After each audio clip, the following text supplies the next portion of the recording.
মাননীয় প্রধানমন্ত্রী already instruction দিয়েছেন স্কুলগুলোতে ইলেকট্রিক অ্যান্ড সোলার সিস্টেম বাস কেনার জন্য।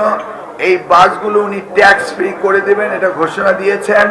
অ্যাট দ্য সেম টাইম বাসগুলোর কালার হবে কি এবং কোড হবে কি, অর্থাৎ উনি বলেছিলেন হলদে রঙের বাস হবে স্কুল বাস, ট্যাক্স ফ্রি দেওয়া হবে এবং ইলেকট্রনিক গাড়ি হতে হবে অথবা সোলার এনার্জি গাড়ি হতে হবে, এবং এই ইয়েলো কালারগুলি কম্পোজিশন যেন এক হয় সেজন্য উনি কোড নাম্বারও বলেছেন, কোড উল্লেখ করে দিতে।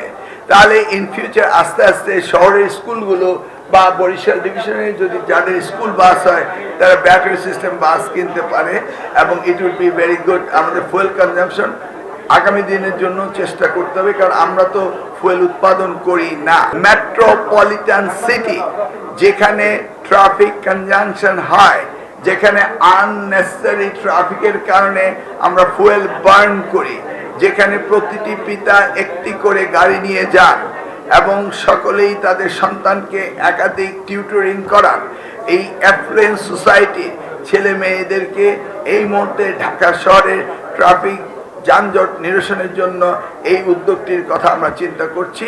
বৃহস্পতিবারে ক্যাবিনেটে এটা উত্থাপন হবে। বরিশালের মতামতটি আমি সেখানে উত্থাপন করব ইনশাল্লাহ।